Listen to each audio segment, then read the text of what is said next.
सुखो बुद्धं उपादो बुद्धं नमामि। सुखासद्धम्म देशना धम्मं नमामि। सुखासंगस्स सामगी समगानं तपो सुखो संगं नमामि। नमो तस्स भगवतो अरहतो सम्मा संबुद्धस्स।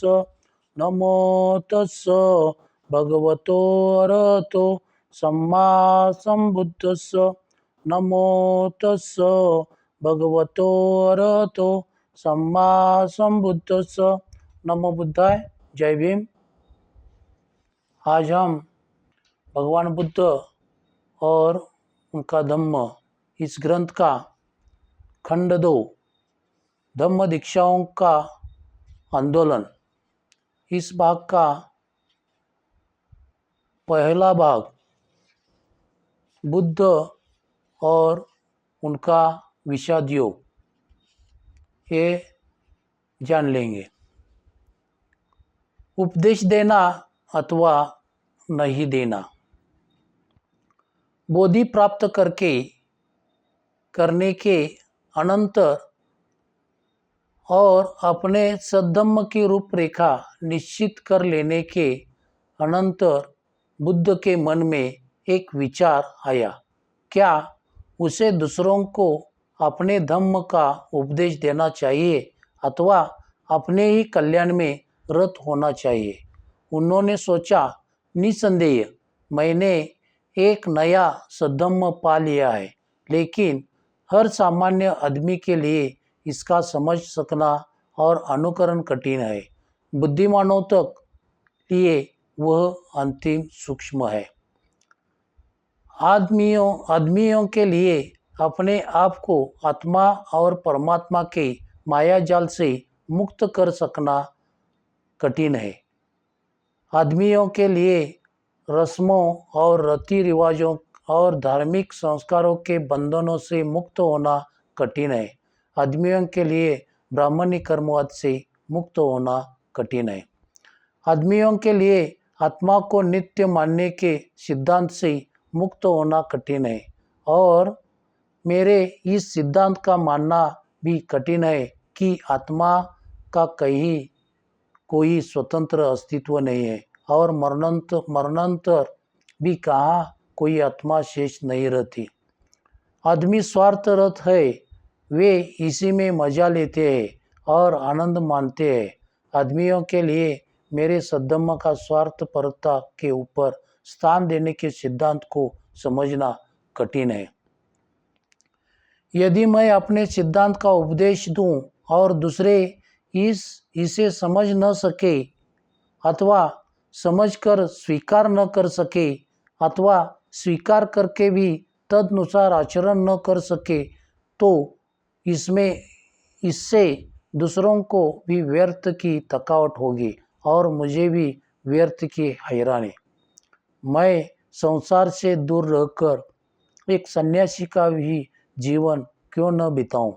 मैं अपने कल्याण में ही क्यों न लगा रहूं? मैं कम से कम अपना कल्याण तो कर ही सकता हूँ।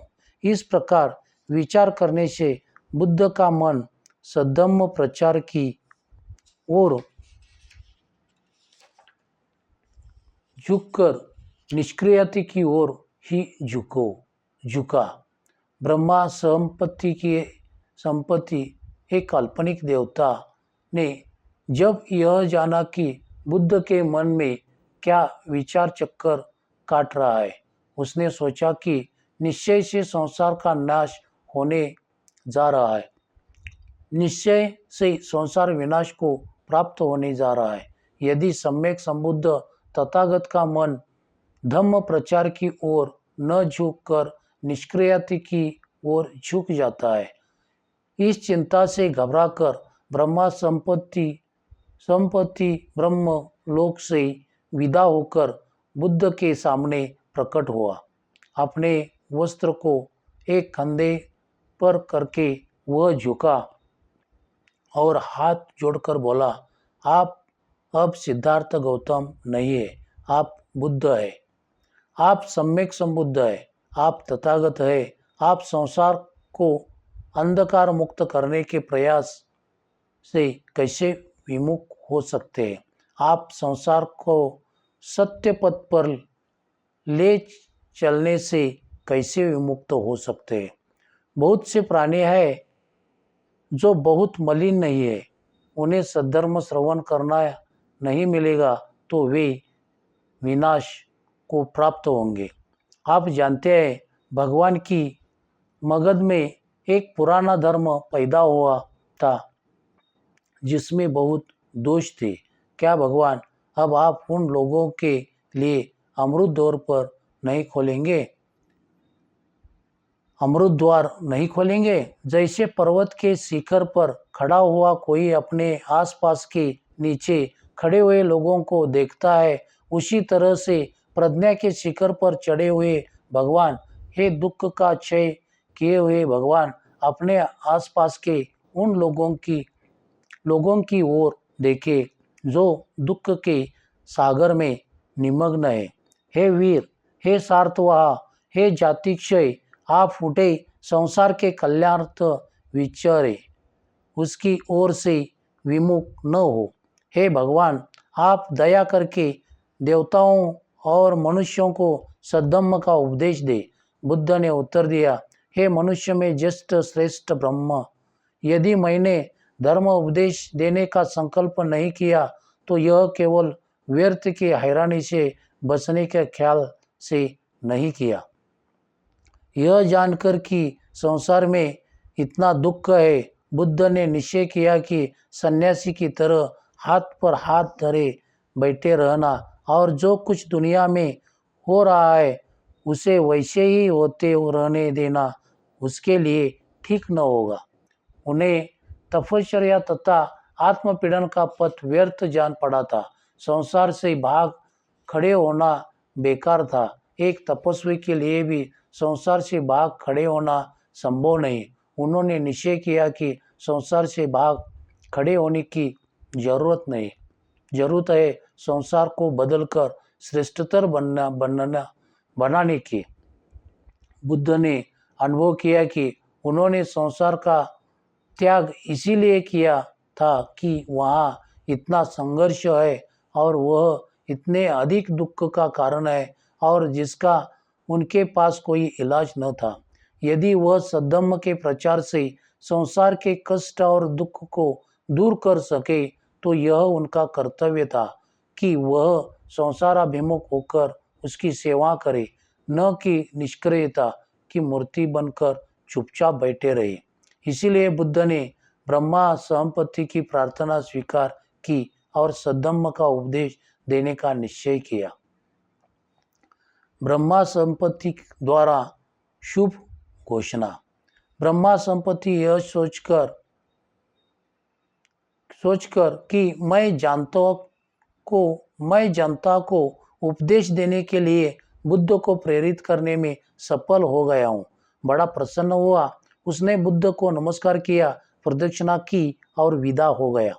वापस लौटते समय जाते जाते वह यह घोषणा करता रहा, इस शुभ संवाद को सुनकर प्रसन्न हो। हमारे भगवान बुद्ध ने संसार की बुराई और कष्ट का मूल कारण जान लिया है। उन्हें इससे मुक्त होने का उपाय भी ज्ञात है। जो निराश है, जो दुखी है, उन्हें बुद्ध संतोष प्रदान करेंगे। जो युद्ध त्रस्त है उन्हें शांत करेंगे। जिनकी हिम्मत टूटी है उनकी हिम्मत बंधाएंगे। जो दलित है, जिन पर अत्याचार हुए उन्हें वह आशावान बनाएंगे। आप लोग जिन्हें दुनिया के झंझट सहन करने पड़ते हैं, आप लोग जिन्हें दुनिया में भयानक संघर्ष करना पड़ता है, आप लोग जो न्याय की आशा लगाए रहते हैं, आप यह सुखद संवाद सुनकर प्रसन्न हो। जो आहत है वे अपने जख्मों को भरा समझे। जो भूखे हैं वे अपने को भोजन प्राप्त हुआ समझे। जो थके हैं वे अपने को विश्राम प्राप्त समझे। जो तृष्णा से व्याकुल है वे अपनी प्यास बुझी समझे। जो अंधकारग्रस्त है वे अपने आप को प्रकाश में समझे। जो परित्यक्त है वे अब खुशी मनावे। बुद्ध के सिद्धांत में एक ऐसी प्रकट प्रेरणा है कि जो परित्यक्त है अथवा जिनका कोई नहीं है उन्हें अपना बना लेने की इच्छा होती है। जो नीचे गिरा दिए गए हैं उन्हें ऊपर उठाने की इच्छा होती है और जो पद दलित है उनके लिए आगे बढ़ने का समता का राजपथ है। उनका धम्म सद्धम्म है और उनका उद्देश्य है कि पृथ्वी पर सद्धम्म का साम्राज्य स्थापित हो। उनका धम्म सत्य है, संपूर्ण सत्य है, सत्य के अतिरिक्त कुछ नहीं, अर्थात सत्य ही सत्य है। धन्य है भगवान बुद्ध, क्योंकि उनका पथ बुद्धि का पथ है और वह मिथ्या विश्वासों से मुक्ति का मार्ग है। धन्य है भगवान बुद्ध जो मध्यम मार्ग का उपदेश करते हैं। धन्य है वे भगवान बुद्ध जो सद्धम्म का उपदेश करते हैं। धन्य है वे भगवान बुद्ध जो शांतिपूर्ण निर्वाण का उपदेश करते हैं।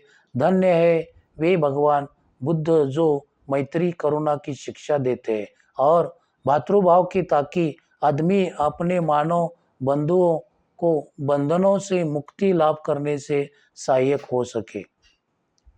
दो तरह की धम्म दीक्षा। बुद्ध की धम्म प्रचार की योजना में धम्म दीक्षा के दो अर्थ है। पहली तो भिक्षु की दीक्षा है जिनका सामूहिक रूप से संघ कहा जाता है। दूसरी दीक्षा उपासक की दीक्षा है, अर्थात गृहस्थ बौद्ध की। एक भिक्षु और एक उपासक के जीवन में मुख्य भेद चार ही बातों को लेकर है। एक उपासक गृहस्थ बना रहता है, एक भिक्षु गृह त्यागी परिव्राजक बन जाता है। उपासक और भिक्षु दोनों को ही कुछ नियमों का पालन करना होता है। भिक्षु के लिए वे व्रत है और उनका पालन न करना दंडनीय है। उपासक के लिए वे केवल शील है जिन्हें वह अपनी सामर्थ्य पर अधिक से अधिक पालन करने का प्रयास करता है। एक उपासक संपत्ति रख सकता है, एक भिक्षु कोई संपत्ति नहीं रख सकता है।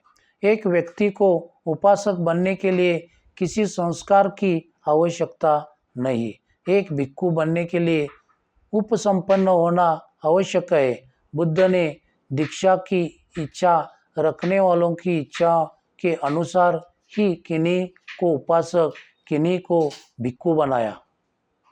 एक उपासक जब चाहे भिक्षु बन सकता है, एक भिक्षु तब भिक्षु नहीं रह सकता यदि वह अपने मुख्य व्रतों में से किसी एक का भी भंग कर दे अथवा वह इच्छा से संघ का सदस्य न रहना चाहिए। यह नहीं समझना चाहिए कि आगे के पृष्ठों में जिनके नाम आए हैं बुद्ध ने केवल उन्हें ही दीक्षित किया। जो चंद उदाहरण चुने गए हैं वे केवल यह दिखाने के लिए कि दीक्षा देने अथवा अपने सद्धम्म का प्रचार करने के सिलसिले में बुद्ध न किसी की जाति का विचार करते थे और न किसी के पुरुष व स्त्री होने का। दूसरा भाग, परिव्राजकों की दीक्षा। सारनाथ आगमन। धर्मोपदेश का निश्चय कर चुकने के अनंतर बुद्ध ने अपने आप से प्रश्न किया कि मैं सर्वप्रथम किसे धर्मोपदेश दूं। उन्हें सबसे पहले अलार कलाम का ख्याल आया, जो बुद्ध की सम्मति में विद्वान था, बुद्धिमान था, समझदार था और काफ़ी निर्मल था। बुद्ध ने सोचा यह कैसा हो यदि मैं सर्वप्रथम उसे ही धम्मोपदेश करूं। लेकिन बुद्ध को पता चल लगा कि अलार कलाम की मृत्यु हो चुकी है। तब उन्होंने उदक रामपुत को भी उपदेश देने का विचार किया, किंतु उसका भी शरीरांत हो चुका था। तब उन्हें अपने उन 5 साथियों का ध्यान आया जो निरंजना नदी के तट पर उनकी सेवा में थे और जो सिद्धार्थ गौतम के तपस्या और काय क्लेश का पद त्याग देने पर असंतुष्ट हो उन्हें छोड़कर चले गए थे। उन्होंने सोचा, उन्होंने मेरे लिए बहुत किया, मेरी बड़ी सेवा की, मेरे लिए बहुत कष्ट उठाया, कैसा हो यदि मैं उन्हें ही सर्वप्रथम धम्म का उपदेश दूं। उन्होंने उनके ठौर ठिकाने का पता लगाया। जब उन्हें पता लगा कि वे वाराणसी सारनाथ के इसी पतन के मृगदाय में रहते हैं, तो बुद्ध उधर ही चल दिए। उन पांचों ने जब बुद्ध को आते देखा तो आपस में तय किया कि बुद्ध का स्वागत नहीं करेंगे।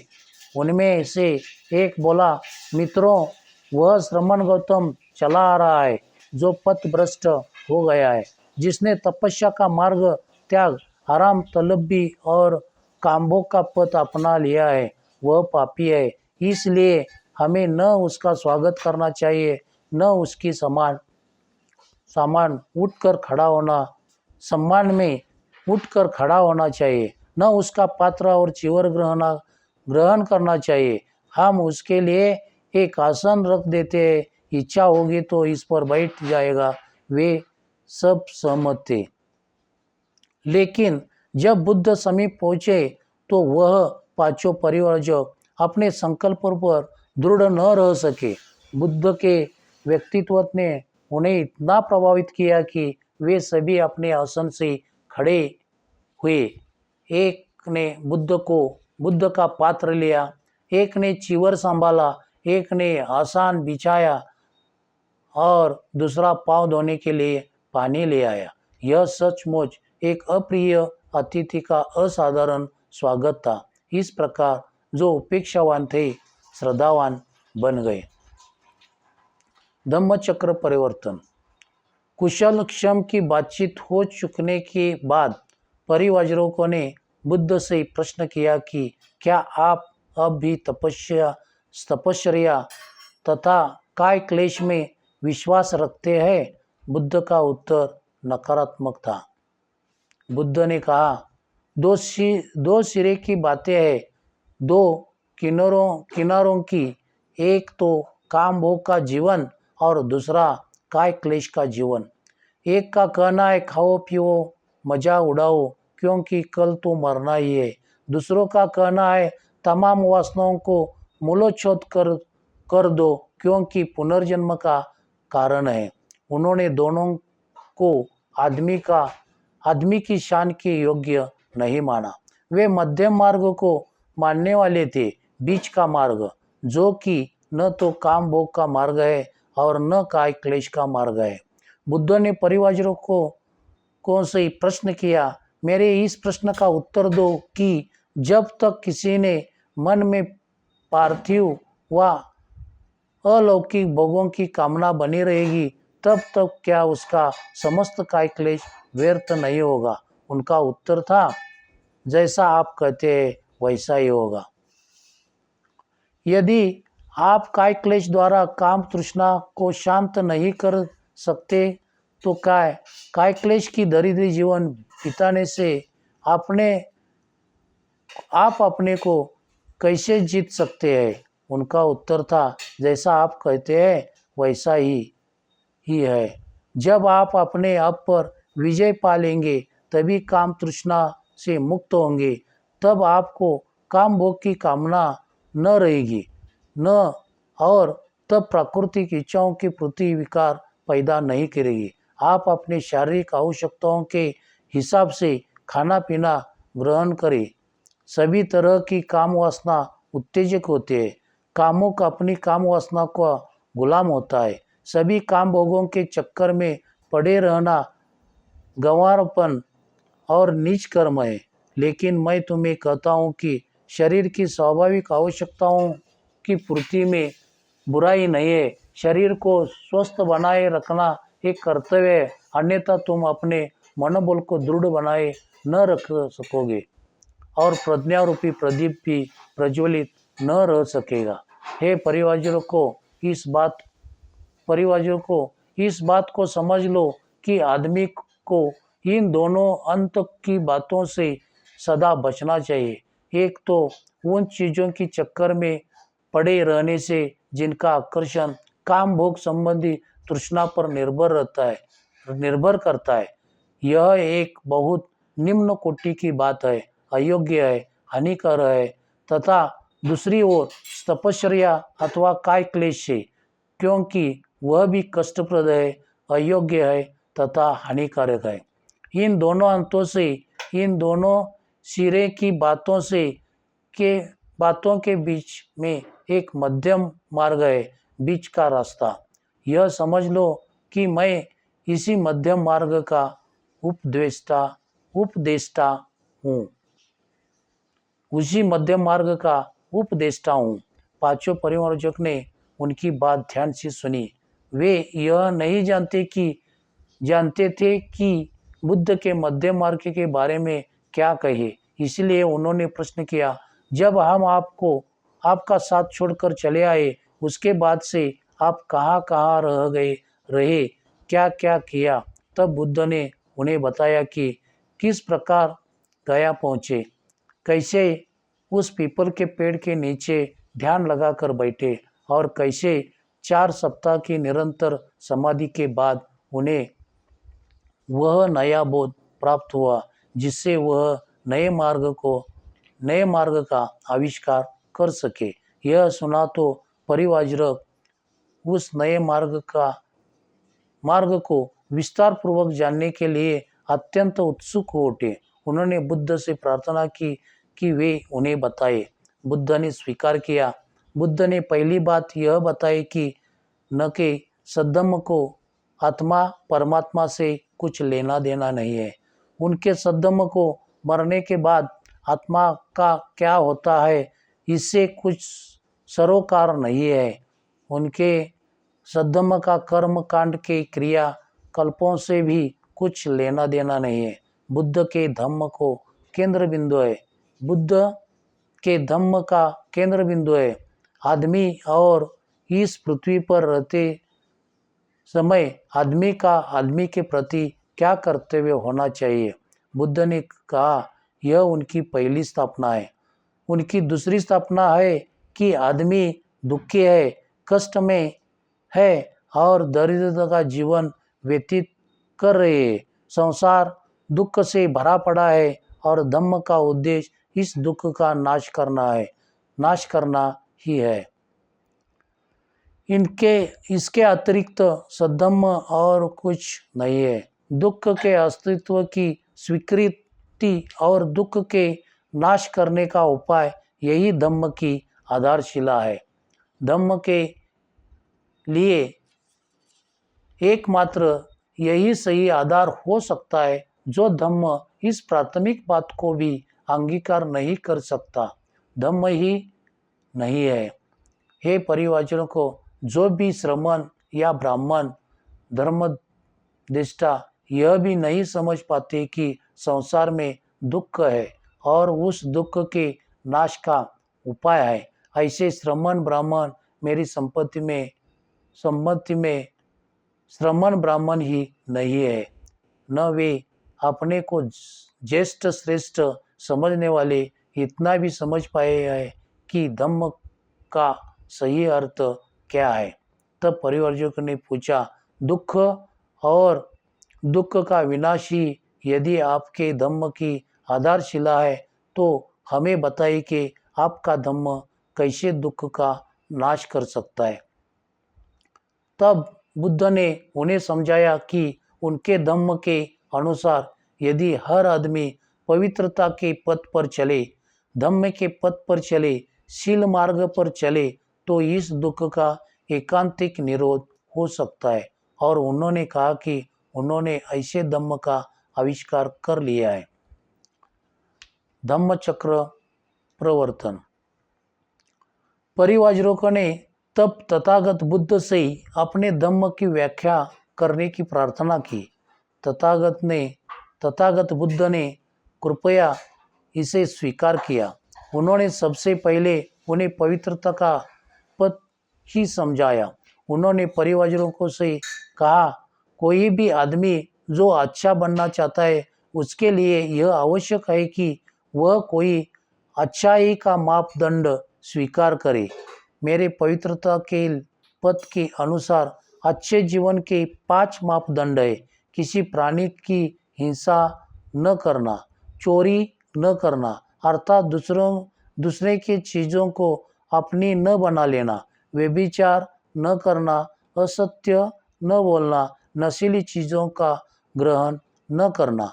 मैं चाहता हूँ कि हर आदमी के लिए यह परमावश्यक है कि वह इन 5 शीलों को स्वीकार करे, क्योंकि हर आदमी के लिए जीवन का कोई मापदंड होना चाहिए जिससे वह अपनी अच्छाई और बुराई को माप सके। मेरे धम्म के अनुसार ये 5 शील जीवन की अच्छाई बुराई मापने के मापदंड है। दुनिया में हर जगह पतित गिरे हुए लोग होते ही है, लेकिन पतित 2 तरह के होते हैं। एक तो पतित वे होते हैं जिनके जीवन का कोई मापदंड होता है। दूसरे पतित वे होते हैं जिनके जीवन का कोई मापदंड ही नहीं होता। जिसके जीवन का कोई मापदंड नहीं होता वह पतित ही रहता है। दूसरी ओर जिसके जीवन का कोई मापदंड होता है वह हमेशा इस बात की कोशिश करता रहता है कि पतित अवस्था से ऊपर उठे। क्यों? इसका उत्तर यही है कि वह जानता है कि वह पतित है, गिर गया है। आदमी के लिए जीवन सुधार का कोई मापदंड होने और न होने में यही बड़ा अंतर है। आदमी अपने स्तर से नीचे गिर पड़े यह इतनी बड़ी बात नहीं है जितनी यह कि आदमी के जीवन का कोई स्तर ही न हो। परिवारजों को तुम पूछ सकते हो कि इन 5 शीलों को जीवन का मापदंड ही क्यों स्वीकार किया जाए। इस प्रश्न का उत्तर तुम्हें स्वयं ही मिल जाएगा यदि तुम अपने से ही यह प्रश्न पूछो कि क्या यह शील व्यक्ति के लिए कल्याणकारी है, और साथ ही यह भी पूछो कि क्या इन शीलों का पालन करना समाज के लिए कल्याणकारी है। यदि इन दोनों प्रश्नों का तुम्हारा उत्तर स्वीकारात्मक है तो इससे यह सीधा परिणाम निकलता है कि मेरी पवित्रता के पथ के ये 5 शील इस योग्य है कि उन्हें जीवन का सच्चा मापदंड मान लिया जाए। सब पाप स करणं कुशल स उपसंपदा सचित परियोदपनं हेतं बुद्धानं शासनं धम्मं चरे सुचरितं नतं दुचरितं चरे धम्मचारी सुखं सेति अस्मि लोके परिमिच न तावता धम्मधरो यावता बहुभासति योचे अपंपि सुतवान धम्मं कायेन पश्यति सवे धम्मधरो होति यो धम्मं न पमज्जति नति मे शरणं अय्यं बुद्धो मे शरणं वरं एतेन सज्ज वचन होतु मे जय मंगलं नति मे शरणं अय्यं धम्मो मे शरणं वरं एतेन सच्च वचन होतु मे जय मंगलं नति मे शरणं अय्यं संगो मे शरणं वरं एतेन सच्च वचन होतु मे जय मंगलं नमो बुद्धाय नमो धम्माय नमो संघाय साधु साधु साधु। नमो बुद्धाय। जय Bhim. Discovery of Buddha in India आवडल्यास लाईक, शेअर अँड सबस्क्राईब करा.